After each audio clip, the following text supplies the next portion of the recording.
Everyone আই hope আপোনালোক এটাই ভালে আছে আৰু নিশ্চয় পঢ়া শুনা কৰি আছে আমাৰ এই সিৰিজটো যিসকলে চাইছে আমাৰ ফিডবেকছখিনি খুবেই ভাল আৰু সেইকাৰণে উই হেভ বিন কণ্টিনিউইং দ্য সিৰিজ আৰু এইটো আমি আশা ৰাখিছো এই সিৰিজটো আৰু কিছু আগলৈকে চলাই নিবলৈ যাতে আপোনালোকৰ যিকোনো পৰীক্ষাৰ কাৰণে আৰু কেতিয়াও কোনো বস্তু দুনাই ভাবিবলগীয়া নহয় যিকোনো পৰীক্ষাত ইংলিছৰ কুৱেশ্যনছখিনি ফেচ কৰোঁতে আপোনালোকৰ যাতে প্ৰব্লেম নহয় কাৰণ এই কনচেপ্টবিলাক ইয়াৰ পৰা এইবোৰ নাজানিলে হ'ব পৰা ভুলবিলাক আমি এতিয়াৰ পৰাই ভাঙি ভাঙি গৈ থাকিম গতিকে আহি থকা যিকোনো এক্সাম লাগিলে বেংকিঙৰ এক্সাম হওক লাগিলে ৰেলৱেজৰ এক্সাম হওক লাগিলে SSC এক্সাম হওক এই গোটেইবিলাকত আপোনালোকৰ হেল্প হ'ব পৰাকে এই ক্লাছকেইটা আমি আনিছিলো আৰু এইকেইটাত আমি কেৱল নিয়ম চিয়মবিলাক এৰিছো কাষৰ ফালে এৰি দিছো নিয়মবিলাক কেইটামান MCQs বেলেগ বেলেগ কনচেপ্টৰ কিছুমান MCQs আৰু তাৰে লগে লগে সেই কনচেপ্টখিনিও ক্লিয়াৰ কৰিম MCQs খিনিও এনেকে আনচাৰ কৰিম যাতে ইয়াৰ পিছত যিমান এই ধৰণৰ কুৱেশ্যন আহে আপোনালোকৰ মাইণ্ডত কি আহি যায় ইয়াতে ক্লাছত কি চাইছিল সেই বস্তুখিনি মাইণ্ডত আহি যায় চ' অলৰেডি আমাৰ কনচেপ্ট ক্লিয়াৰিং ক্লাছৰ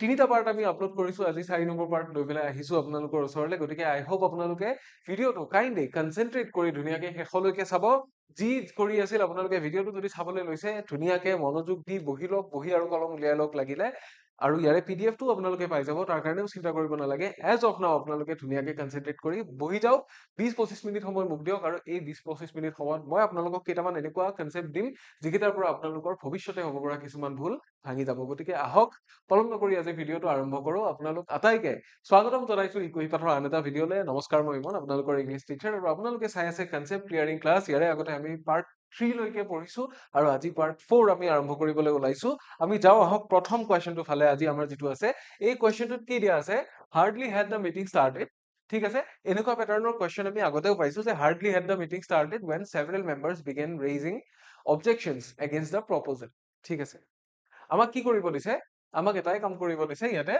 কামটো হ'ল স্পট দ্য কি স্পট কৰিব লাগে এৰৰ ভুলটো ক'ত আছে আমাক বিচাৰিব দিছে আমাৰ বহুতে কি ভাবে যে হাৰ্ডলি হেড আছে হাৰ্ডলি পিছত হেড আছে গতিকে মিটিং ষ্টাৰ্ট হোৱাটো আগতেই হৈ গৈছে আৰু কি হৈছে several members began raising objections so began obviously কি কৰা হৈছে আমাৰ past tenseৰ যিটো বেসিক ৰুল সেইটো অনুসৰি ইয়াতে লিখা হৈছে যিটো বেছি আগতে হৈছে যে কি মিটিং ষ্টাৰ্ট হোৱাটো বেছি আগত হৈছে তাৰ পিছত মেম্বাৰ্স বিলাকে অবজেকশন উঠোৱাটো আপত্তি দৰ্শোৱাটো ইয়াৰে পিছে পিছে হৈছে গতিকে মেম্বাৰ্সে অবজেকশন দিয়া বস্তুটো আমি পাষ্ট ইনডেফিনিটত লিখিছো তাৰে আগৰখিনি আমি ক'ত লিখিছো past perfect tense লিখিছো সো এই ধৰণৰ কোৱেশ্চন প্যাটাৰ্ন বা এই ধৰণৰ সেন্টেন্সেস আমি ইউজুয়ালি পাই থাকো বা ইউজুয়ালি চৰ্চা কৰি থাকো গতিকে ইয়াতে আপোনালোকৰ বহুতৰে মাইণ্ডত আহিব পাৰে অবজেকশন থাকিলে এগেইনষ্ট হ'ব নে নহয় অবজেকশন থাকিলে এগেইনষ্ট হ'ব গতিকে ইয়াতে ভুলটো নাই আমি কি কৰিব লাগে ইয়াতে ভুল ক'ত আছে বিচাৰি উলিয়াব লাগে ঠিক আছে সো ভুলটো বিচাৰাৰ আগতে আমি কনসেপ্ট এটা ক্লিয়াৰ কৰি আহিব লাগিব ঠিক আছে সো কনসেপ্টৰ ফালে আমি আহিছো আমাৰ কি দিয়া আছে কিছুমান সেন্টেন্স আমি দেখিবলৈ পাওঁ যে কি hardly had he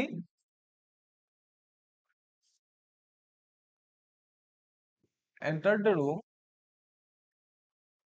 dash it started to rain এইটো এটা সেন্টেন্স ঠিক আছে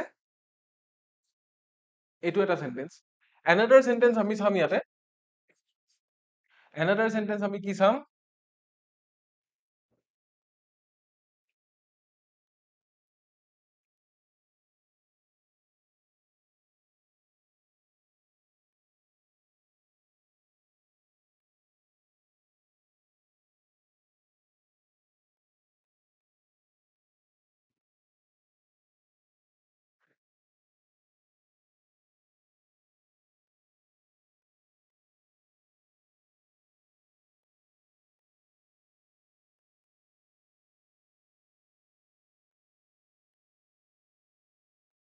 ঠিক আছে দুটা দুই টাইপৰ সেন্টেন্সেস আমি পাইছো যে এটাত কি কোৱা হৈছে হাৰ্ডলি সৰি হাৰ্ডলি হি নহয় হাৰ্ডলি হ্যাড হি হ'ব লাগিছিলে my bed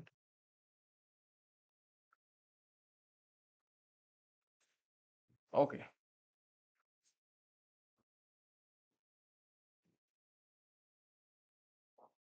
hardly had he entered the room dash it started to rain ঠিক আছে no sooner had he reached the field dash the player started the game so এনেকুৱা ধৰণৰ সেন্টেন্সেছত আমাৰ কি থাকে আমি প্ৰায় শিওৰে হৈ যাও যে এটো when হ'ব এটো then হ'ব so এতিয়া কথাটো হ'ল when ক'ত হয় আৰু then ক'ত হয় ঠিক আছে when ক'ত হয় আৰু then ক'ত হয় সেইটো এটা ইম্পৰ্টেন্ট কথা so যেতিয়া আপোনালোকে মনত ৰাখিব যেতিয়া হাৰ্ডলি দিয়া থাকে হাৰ্ডলি যেতিয়া দিয়া থাকে তেতিয়া আমি কি লিখিম? হাৰ্ডলি দিয়া থাকিলে আমি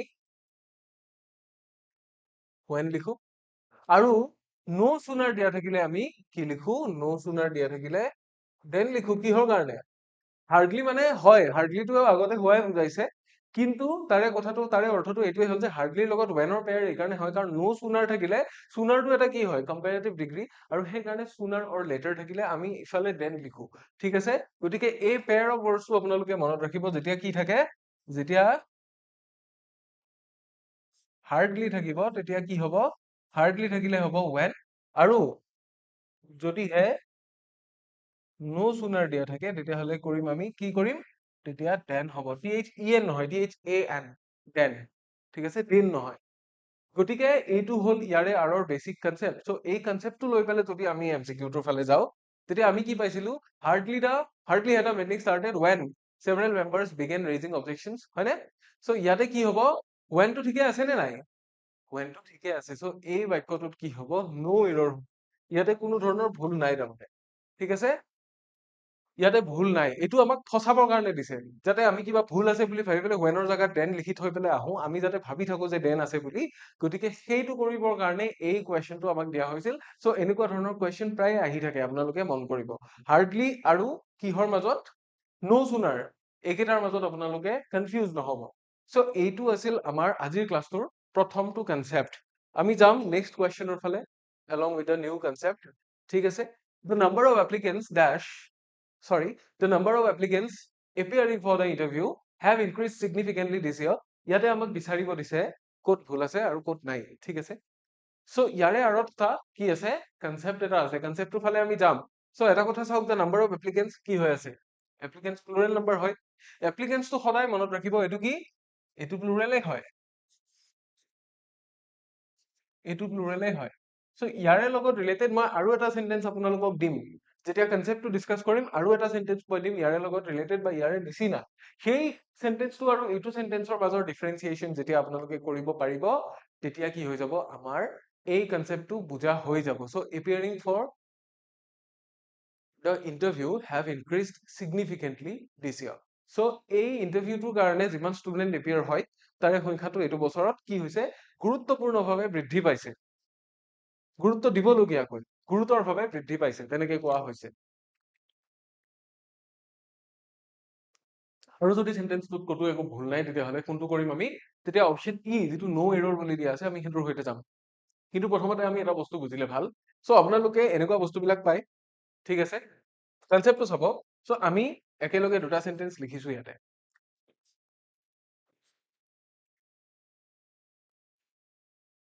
The number of students this institute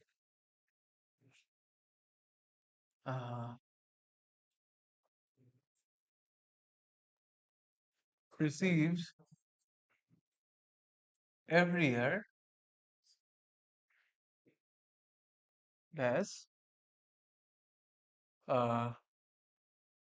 আমি যেনিবা হিউজ বুলিয়ে দিলো। ঠিক আছে, নেক্সট আৰু এটা চেন্টেন্স চাব।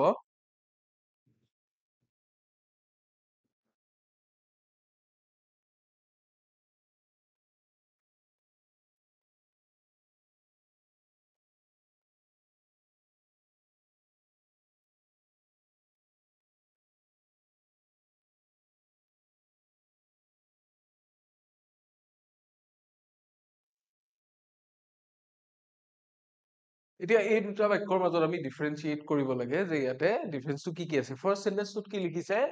The number of students this institute receives every year dash huge. তো আমাক অপশ্যন দিয়া হ'ব। অপশ্যন বিলাক কেনেকুৱা দিয়া যাব?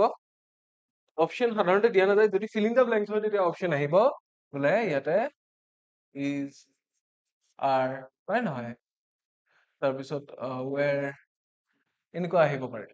ঠিক আছে, নতুবা আৰু এটা দিব পাৰো আমি, ৱেৰৰ পিছত আমি আৰু এটা লগাই দিব পাৰো, সেইটো হ'ব কি? was. চ' ইয়াতে হৈ গ'ল এটা। দেন তলৰটোৰ কাৰণেও আমি চেম টাইপৰ কি দিব পাৰো? তলৰটোৰ কাৰণে আমি দিম have, has, had. এতিয়া কওক। চ' এটা কথা সদায় মনত ৰাখিব, দ্য নাম্বাৰ অফ অমুক বুলি যদি কয়, ইফালে ন' ডাউট ইফালে কি থাকিব, ইফালে প্লুৰেলেই থাকিব। ইয়াতেও কি আছে, প্লুৰেলে আছে। গতিকে সেইটোত একো প্ৰব্লেম নাই। ইটো চাইডে প্লুৰেল থাকিব, ইয়াতে প্লুৰেল থাকিব। বাট যেতিয়া দ্য নাম্বাৰ অফ বুলি কয়, তেতিয়া কি কয় জানেনে? দ্য নাম্বাৰ অফ বুলি ক'লে টোটেল সংখ্যাটো বুজায়। তাৰ মানে টোটেল কিমানখিনি আছে, টোটেল সংখ্যাটো বুজায়। অৰ্থাৎ এটাই সংখ্যা হ'ব। এটা সংখ্যা কি? যদি ষ্টুডেন্টৰ সংখ্যাটো কিমান 10,000 হয়, তেতিয়া 10,000টো এটা অংক, হয়নে নহয়? 5টা সংখ্যাৰ এটা অংক, চৰি 5টা অংকৰ এটা সংখ্যা। চ' যদি 20টাও হয়, তেতিয়া সেইটো এটা সংখ্যা। 100টা যদি হয়, সেইটো এটা সংখ্যা, হয় নে নহয়? 100ত 1,1,1,1,100টা আছে, ষ্টুডেন্ট 100টা আছে, বাট 100টো এটাই সংখ্যা। ঠিক তেনেকে এই যিটো দ্য নাম্বাৰ বুলি ক'ব, তেতিয়া আমি গম পাম যে টোটেল সংখ্যাটোৰ কথা কৈছে। কিহৰ কথা কৈছে? টোটেল সংখ্যাটোৰ কথা কৈছে। গতিকে দিছ ইনষ্টিটিউট, এইটো ইনষ্টিটিউটে ৰিচিভ কৰা ষ্টুডেন্টৰ যিটো সংখ্যা প্ৰতি বছৰে, সেইটো কি হিউজ হিউজ বুলি কৈছে আমাক। গতিকে এই যিটো টোটেল সংখ্যা, সেইটো কি হ'ব? টোটেল সংখ্যাটো আমাৰ চিংগুলাৰ হৈ যাব। চ' এইটো কি? এইটো হৈ যাব আমাৰ চিংগুলাৰ। বুজি পালো? ইয়াতে এটাই বস্তু উল্টা কৰি পেলাই দিয়া আছে, দা নাম্বাৰ বুলি ক'লে সদায় চিংগুলাৰ হ'ব, আৰু এ নাম্বাৰ হলে কি হ'ব মই কৈ আছো। চ' ইয়াতে যদি চিংগুলাৰ হয়, আমাৰ চিংগুলাৰ ভিভাৰ্ব আমি চাম কোন কেইটা আছে। ইজ আছে আৰু ৱাজ আছে। চ' আমি আৰ আৰু ৱেৰ কাটি দিলো। কোন দুটা আছে? ইজ আছে, ৱাজ আছে। চ' ইয়াতে কওক মোক এটা কথা, দিছ ইনষ্টিটিউট ৰিচিভছ এভৰি ইয়াৰ বুলি কৈছে। তাৰ মানে এইটো এটা হেবিট হৈ গৈছে এই ইনষ্টিটিউটটোৰ, যে এইটো বস্তু সদায় হয় ইহঁতৰ সৈতে। যদি হেবিট হয়, সদায় হয়, ডেফিনেটলি আমি প্ৰেজেন্ট ইনডেফিনিট টেন্স ব্যৱহাৰ কৰো, হয়নে? গতিকে আমি ৱাজ নিদিওঁ, ইয়াতে কি দিম আমি? ইয়াতে আমি ইজ চুজ কৰিম। সেইকাৰণে ইজ হ'ব ইয়াতে। বুজি পাইছে? তাৰমানে ষ্টুডেন্টৰ মুঠ সংখ্যাটো কৈছে ইয়াতে। দ্য নাম্বাৰ অফ ষ্টুডেন্টছ মানে যিমান ষ্টুডেন্টছ আহে, তাৰে মুঠ সংখ্যাটো কি হয়? মুঠ সংখ্যাটো বৰ ডাঙৰ তাৰমানে। ঠিক আছে? চ' বৰ ডাঙৰ এটা সংখ্যা বুলি ক'লে আমি জানিব পাৰো যে 10,000 হ'ব পাৰে, 20,000ও হ'ব পাৰে। Then coming towards the second one, ইয়াতে কি কৈছে? A number of students dash left the class early today. তাৰ মানে কি? এ নাম্বাৰ অফ ষ্টুডেন্ট মানে এ নাম্বাৰ, তাৰ মানে ষ্টুডেন্টৰ গোটেইখিনি নহয়, কিছুখিনি বুজাইছে। তাৰ মানে এ নাম্বাৰে কি বুজায়? এ নাম্বাৰটোৱে কিছু সংখ্যক বুজায়। কি বুজায়? কিছু সংখ্যক বুজায়। তাৰমানে যিমান আছিল তাৰে কিছু অংশ, আৰু কিছু সংখ্যক যেতিয়া বুজায়, এইটো কি হয়? এইটো হয় প্লুৰেল। প্লুৰেল হয়। যিহেতু আজি হৈছে এইটো কথা, গতিকে আমি হেড লেফ্ট দিব নোৱাৰো, কাৰণ বেলেগ কোনো পাষ্ট ইনচিডেন্টৰ ইয়াতে মেনশ্যন হোৱা নাই। গতিকে আমি পাষ্ট পাৰফেক্ট এইকাৰণে নিদিওঁ, কাৰণ আন এটা পাষ্ট ইনচিডেন্ট নাই যিটোক আমি পাষ্ট ইনডেফিনিটত ইয়াতে এক্সপ্ৰেছ কৰিম। হ'ব? সেইকাৰণে ইয়াতে আমি হেড দিব নোৱাৰো, হেজ দিব নোৱাৰো। কি দিম আমি? হেভ দিম। কাৰণ এই যিখিনি ষ্টুডেন্ট, এইখিনি কিছু সংখ্যক, অৰ্থাৎ এইখিনিত এটা দুটা নহয়, কেইটামান আছে। সেইকাৰণে হেজ নহয়, ইয়াতে হেভ টো প্ৰযোজ্য হ'ব। গতিকে এই নাম্বাৰ অফ ষ্টুডেন্টছ কি হ'ব? Have left the class early today. So' আমি যদি এইটো কনচেপ্ট ফলো কৰো, এতিয়া এই কনচেপ্টটো ফলো কৰি আমি ইয়াৰে আগৰ এমচিকিউটোৰ ফালে যাম। ইয়াতে ক'ত ভুল আছে আমি বিচাৰি পাম। The number of applicants appearing for the interview, হয় নে নহয়? দ্য নাম্বাৰ, তাৰ মানে এইটো যদিও বা প্লুৰেল কৈছিল, দ্য নাম্বাৰ বুলি ক'লে টোটেল সংখ্যাটো বুজাইছে। কি বুজাইছে? টোটেল সংখ্যাটো। এইটো কি হৈ যাব? এইটো চিংগুলাৰ হ'ব। গতিকে আমাক এটা কি লাগিব? চিংগুলাৰ ভাৰ্ব লাগিব। গতিকে ইয়াতে হেভৰ জেগাত কি হ'ব লাগিছিল? হেজ হ'ব লাগিছিল। গতিকে ভুলটো ক'ত আছে? Part A, part B, part চিত আছে ভুলটো। So' C will be the correct answer. ঠিক আছে? বুজি পালো আমি। চি টো হৈ যাব ইয়াৰে শুদ্ধ উত্তৰ। আৰু আই থিংক আপোনালোকৰ ইয়াৰে কনচেপ্টটো ক্লিয়াৰ হৈ গ'ল। এ নাম্বাৰ আৰু দ্য নাম্বাৰৰ মাজৰ ডিফাৰেন্সটো, এইটো বস্তু নিশ্চয় ক্লিয়াৰ হৈ গ'ল। So' that was it, the second rule. ঠিক আছে? আমি ইয়াৰে পিছত নেক্সট যিটো কনচেপ্ট আছে আমাৰ, সেইটো ফালে আমি যাম। নেক্সট কনচেপ্টটোৰ ফালে যাম, যে he insisted that the report should be submitted. এনেকুৱাটো আমি পাই আহি আছো। এইটো কি হয়? এইটো আমি যদি জানো, যে এতিয়া আমি এই বস্তুটো গম পাইছো যে এইটো এটা কি হয়? ইনডাইৰেক্ট নেৰেশ্যন হয়। চ' হি ছেড দ্যাট অমুক শুড বি অমুক বুলি ক'লে ক'ৰবাত ভুল থাকে নে? ভুল নাথাকে ইউজুৱেলি, হয় নে নহয়? চ' এই বাক্যটোত আমাৰ কাৰণে এৰৰ বিচৰাটো কেতিয়াবা অকনমান প্ৰব্লেম হৈ যাব পাৰে, যে he insisted that the report should be submitted. কি কৈছিল? যে সি এইটোৱে ইনচিষ্ট কৰিছিল যে ৰিপৰ্টটো সাবমিট কৰা হ'ব লাগে before the deadline without any delay. যে পলম নোহোৱাকৈ ডেডলাইনৰ আগতে কি হ'ব লাগে? ৰিপৰ্টটো সাবমিট কৰা হ'ব লাগে। চ' বাক্যটো ভালকে চাওক, এবাৰ ভালকে চাওক ইয়াতে ক'ত ভুল আছে। বহুতে এইটো ভুলটো বিচাৰিও নাপায়, আৰু কি সেইটো কাৰণে কি ক'ব? নো এৰৰ বুলি ক'ব। নো এৰৰ বুলি ক'ব। চ' এইটো এনেকুৱা নেকি কিবা কাৰণত সঁচাকে ইয়াতে এটাও ভুল নাই, প্ৰথম কনচেপ্টটোৰ নিচিনাকে? আমি যদি ভালকে ষ্টাডি কৰো তেতিয়াহ'লে আমি গম পাম যে ইয়াতে এটা গণ্ডগোল আছে। গণ্ডগোলটো কি? কনচেপ্টটো বুজি লওক যে আমি কিছুমান এনেকুৱা ধৰণৰ ভাৰ্ব ইউজ কৰো যেনে কি ইনচিষ্ট, হয়নে? ডিমাণ্ড, তাৰপিছত কি আহিব সাজেষ্ট, তাৰপিছত কি আহিব এডভাইচ, হয়নে? এইবোৰৰ পিছত কি হয়, এইবোৰৰ পিছত কি হয়, আমাৰ শুড বুলি যিটো লাগে শুডটো আমি ব্যৱহাৰ নকৰো, কি কৰিম বেৰ ইনফিনিটিভ লাগে আমাক। আমাক কি লাগে বেৰ ইনফিনিটিভ লাগে। বেৰ ইনফিনিটিভ কেতিয়া লাগে? ফলোড বাই দ্য সাবজেক্ট, ঠিক আছে? দ্য সাবজেক্ট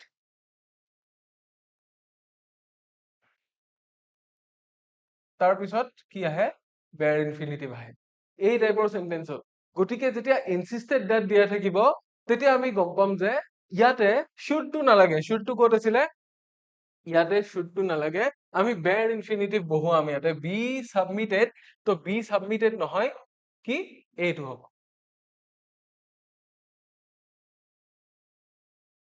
আচ্ছা নহয়, বেৰ ইনফিনিটিভ এই পোৰ্শনটোৱে হ'ব, ঠিক আছে? এই পোৰ্শনটো হ'ব। ইয়াতে কি নহয়, he insisted that the report শুডটো নাহে, আৰু ইয়াতে শুডটো নাহে। কি হ'ব এই বস্তুটো হ'ব লাগে, কি হ'ব লাগে এইটো সাবমিট হ'ব লাগে। তো আমি সাধাৰণতে কি কৰো শুডটো মেন্ডেটৰী বুলি পেলাই এজিউম কৰো। শুডটো মেন্ডেটৰী বুলি পেলাই এজিউম কৰো। ইয়াতে কি কৈছে ইউজুৱেলি ইনফিনিটিভত কি হয় বি প্লাছ সাবমিটেই হ'লহেঁতেন। ইউজুৱেলি ইনফিনিটিভ ফৰ্ম কৰিলে বি প্লাছ সাবমিট হয়, বাট ইয়াতে before the deadline without any delay এতিয়া হ'ব লাগে বুলি কৈ আছে, তাৰমানে বস্তুটো হোৱা উচিত। তো যিহেতু ৰিপৰ্টটোৱে কি কৰিব নোৱাৰে, ৰিপৰ্টৰ কথাটো আহিছেতো, ৰিপৰ্টটোৱে নিজেতো সাবমিট কৰিব নোৱাৰে, ই পেচিভত থাকিব লাগিব, সেইকাৰণে বি সাবমিটেড হৈছে, ঠিক আছে? বি সাবমিটেড কিয় হৈছে? কাৰণ এইটো পেচিভ ফৰ্মত আছে, যে ই এইটোৱে সাজেষ্ট কৰিছিল যে ৰিপৰ্টটো কি হ'ব লাগে সাবমিট হ'ব লাগে। তো ৰিপৰ্টটোৱেটো সাবমিট কৰিব নোৱাৰে, ৰিপৰ্টটো নিজে সাবমিট, ৰিপৰ্টটো সাবমিট হ'ব লাগিব কাৰোবাৰ দ্বাৰা, সেইকাৰণে কি আহিব ইয়াতে বি সাবমিটেডটো ঠিকে আহিব, বাট শুডটো নালাগে।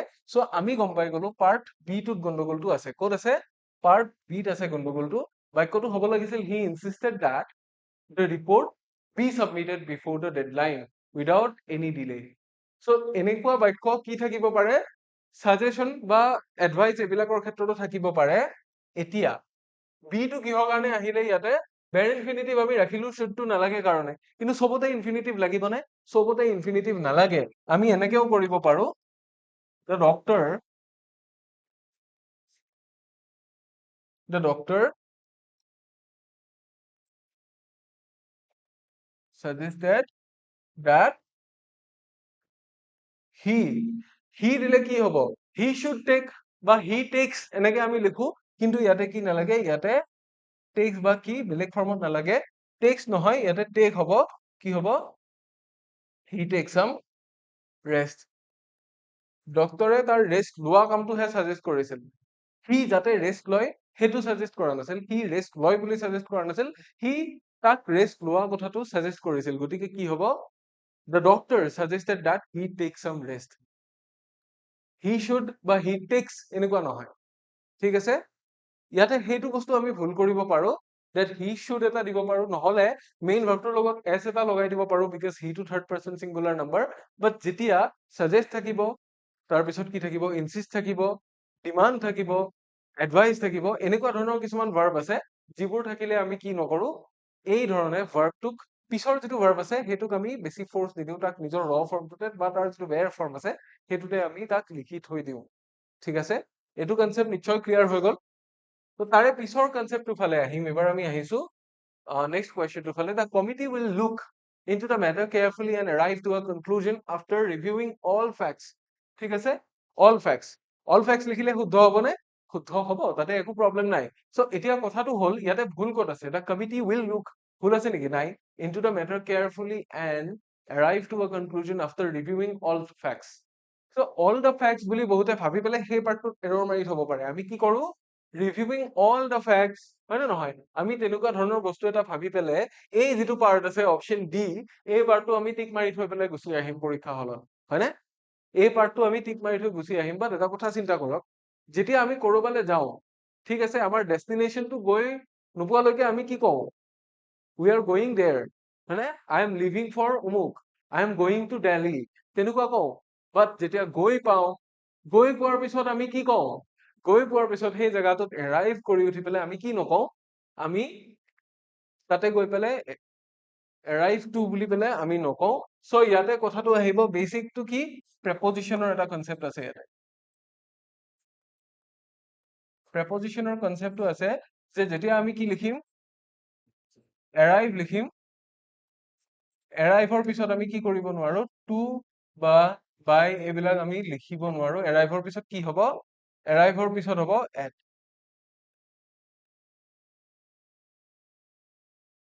এৰাইভৰ পিছত কি হ'ব? এট।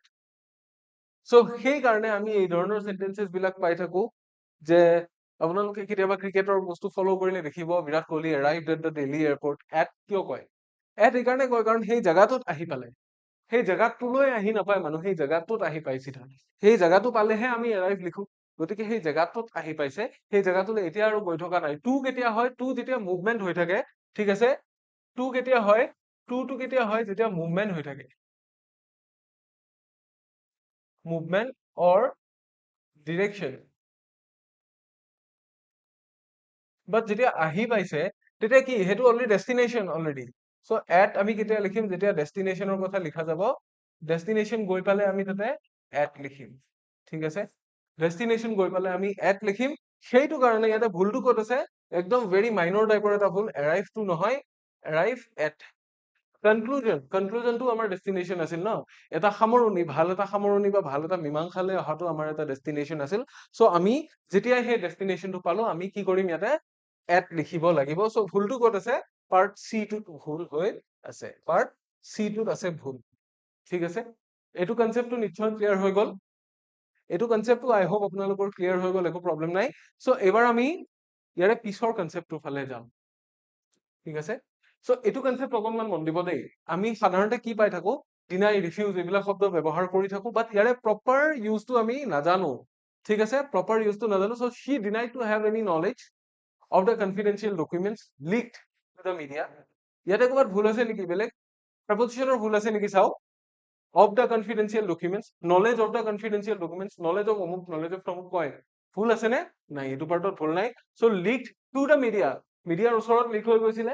গতিকে লিকড বিফোৰ কিবা কিবি নালাগে, লিকড টু এটা দিলেও শুদ্ধ হ'ব। চ' বাক্যটোত কি নো এৰৰ নেকি? চ' এইখিনিতে আহিব এটা কনচেপ্ট। কনচেপ্টটো ক'ৰ পৰা আহিছে? প্ৰথম যিটো ৱৰ্ড দিয়া আছিলে, প্ৰথম যিটো ভাৰ্ব দিয়া আছিলে সেইটো চাওক, ডিনাই। হয়নে? চ' ইয়াতে এটা কথা চাব। চ' ডিনাই আৰু ৰিফিউজৰ মাজত আমাৰ বহুত মানুহ কনফিউজ হৈ যায়। এটা আছে ডিনাই আৰু এটা আছে কি? এইটো হৈছে ৰিফিউজ। তাৰমানে ডিনাইটো হৈছে কি? ডিনাইটো হৈছে কামটো কৰাৰ পাছত অস্বীকাৰ কৰা।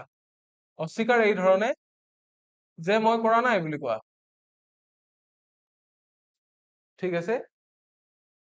চ' ইয়াতে আমাৰ কি ব্যৱহাৰ হয়?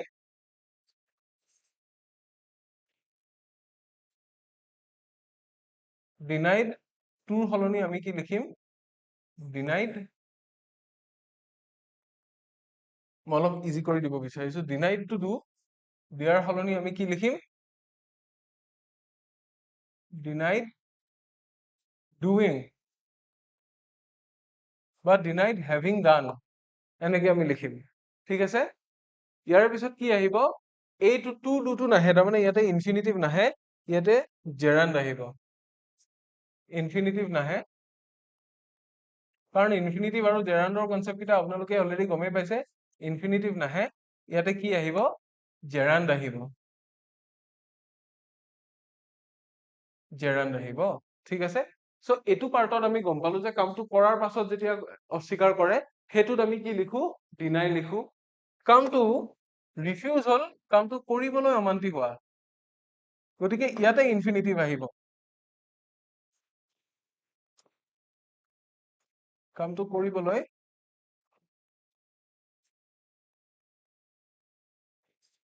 অমান্তি হোৱা। চ' এই ধৰণৰ বাক্য আমি লিখিলে কি কৰিম?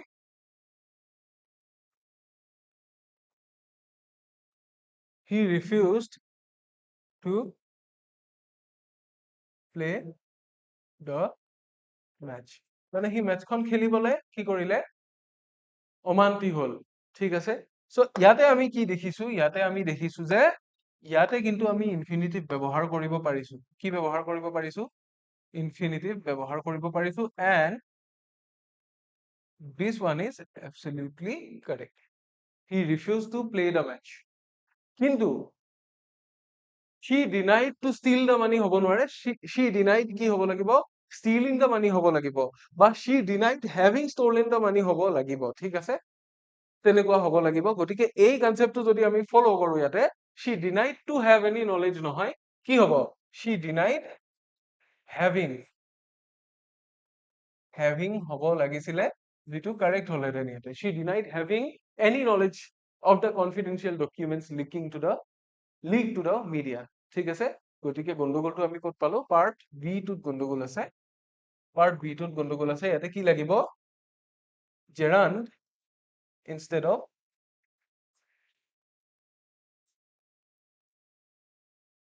of কি লাগিব infinitive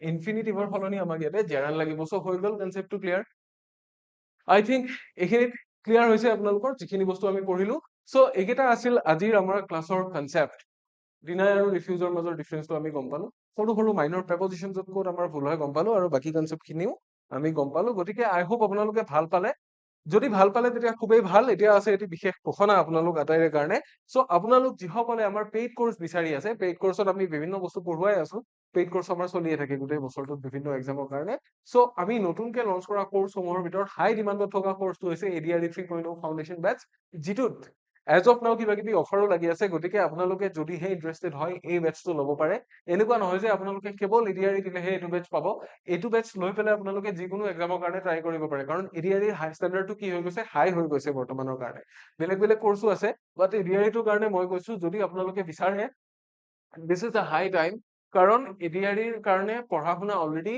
বহুতে আৰম্ভ কৰিছে গতিকে এতিয়াৰ পৰা যদি কৰে তেতিয়া ফাউন্ডেশনটো আমি ক্লিয়াৰ কৰিম সো আপোনালোকে ইয়াৰ আগতে আমাৰ ADRE 3.0 ৰ কাৰণে ক্ৰাশ কোৰ্স আৰু কম্প্ৰিহেনসিভ কোৰ্স পাইছিল so foundation course is all new course আৰু ইয়াতে নতুন আপডেটেড বস্তুখিনি থাকিব আৰু যিখিনি বস্তু ক্ৰাশ কোৰ্স আৰু কম্প্ৰিহেনসিভ কোৰ্সত দিয়া হৈছিল গোটেইখিনিৰ এডিশন থাকিব from da very basic level ইয়াতে আপোনালোকে নতুন নতুন ক্লাসো পাব নতুন নতুন কনসেপ্ট পাব আৰু ইন ডিটেইল আমি থৰলি গোটেইখিনি বস্তু ষ্টাডি কৰিম অসমীয়া আৰু ইংৰাজী দুইটা মিডিয়ামত ষ্টাডি কৰিম লগতে অনলাইন আৰু অফলাইন দুইটা মিডিয়ামতে এই বেচটো আমাৰ এভেইলেবল যদি অনলাইন পঢ়ে আপোনাৰ ফোন ল্যাপটপ টেবলেট যতে চাই আপোনালোকে চাব পাৰে আৰু যদি অফলাইন ইয়াতে আহি পঢ়িব বিচাৰে তেতিয়া আপোনালোকে আমাৰ সন্মুখত ষ্টুডিঅত থকা যিখিনি সিটস আছে ইয়াতে বহি পেলাই চাব পাৰিব কেমেৰা ইয়াতে কেমেৰাও থাকিব ষ্টুডেন্টসও বহি থাকিব সো সেই ধৰণে ক্লাसेस বিলাক হৈ থাকে আমাৰ যিখিনি আপৰ ক্লাसेस গতিকে ক'বলগীয়া ইমানখিনি আপোনালোকে বহুতখিনি বস্তু ইয়াতে পাব লাইভ এণ্ড ৰেকৰ্ডেড ক্লাसेस যেটোটো আপোনালোকে গমেই পায় কাৰেণ্ট এফেয়াৰ্সৰ PDF আৰু আমাৰ কাৰেণ্ট এফেয়াৰ্সৰ PDF ৰ বিশেষ বস্তুটো হ'ল এইখিনি আপডেট হৈ থাকে এভৰি উইকত আপডেট হৈ থাকে সো আপোনালোকে এইটো সপ্তাহত যিখিনি বস্তু হ'ল